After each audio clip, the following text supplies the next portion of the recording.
الأكلة دي بتفكّرني بجدتي الله يرحمها، من الأكلات القريّبة أوي لقلبي وباحب أعملها كتير،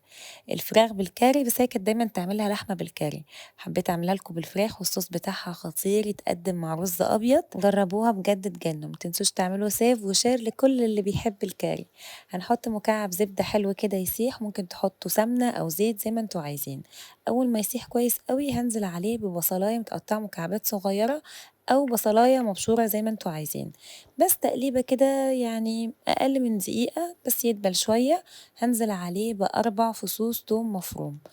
وأول ما أنزّل التوم هاقلّبه على طول وعايزة بس ريحته تطلع، مش عايزاه يتحرق ولا يغيّر لونه خالص، بعد كده هننزل بمعلقة صغيرة جنزبيل باودر أو حتّة صغيرة من الجنزبيل الفريش، ومعلقة ونُص صغيّرين كاري وملح أكيد وفلفل أسود. أهم حاجة بقى الكرفس، أعواد الكرفس وكمان ورق الكرفس بيفرق جدًا في الطعم، كبشة كده حبة حلوين، جدتي كانت بتحب الكرفس جدًا وكان بيفرق أوي في الوصفة دي وكمان في الشوربات، أي شوربة بيبقى حلو أوي معاها، وهنحط مكعبات فراخ كده، أنا حطيت تقريبًا ده يعني كيلو إلا شوية، وهنقلبهم كويس أوي مع بعض لحد لما يتغير لونها بالشكل ده، أول ما تغير لونها كده هننزل على طول عليها بالبطاطس، بطاطس متقطعة مكعبات وسط والفراخ متقطعة مكعبات وسط كله متوسط تمام،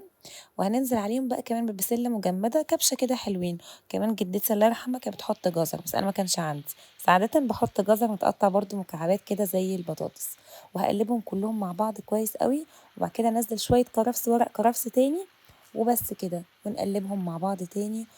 ونفس الطريقة دي بالضبط تنفع باللحمة المتقطعة مكعبات كده اللي هي زي بتاعة الكباب الحلة، هانزل عليها بقى بمَيّة بتغلي تغطيها عايزين البطاطس تستوي، البطاطس عادةً بتاخد وقت أكتر من الفراخ، لأن الفراخ متقطعة مكعبات متوسطة وصدور ما بتاخدش وقت كتير،